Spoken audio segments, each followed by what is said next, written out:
Hi friends, Dhanush హీరోగా నటించిన ఇడ్లీ కొట్టు సినిమా తెలుగు డబ్బింగ్ ఈ రోజు రిలీజ్ అయింది. 7 గంటల 50 నిమిషాలకి ప్రివ్యూలు వేశారు.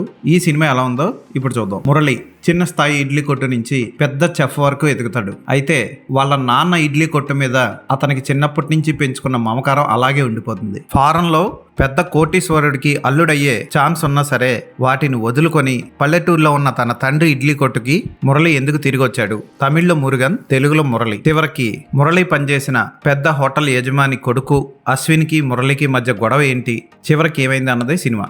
ధనుష్ ఒక్కొక్క సినిమాకి ఒక్కొక్క రకమైన కొత్త బ్యాక్ డ్రాప్ని ఎంచుకొని స్పెషల్గా దర్శకుడిగా కూడా తన అభిరుచిని చాటుకుంటున్నాడు. అయితే అతను తీస్తున్న పద్ధతి మాత్రం ఒక్కొక్కసారి అందరికీ నచ్చకపోవచ్చు. రాయన్ లాంటి సినిమాలో అద్భుతమైన యాక్షన్ ఎక్స్పెక్ట్ చేసి జనాలు లోపలికి వెళ్తే సెంటిమెంట్ పెట్టి యాక్షన్ తక్కువ పెట్టి నిరాశ కల్పించాడు.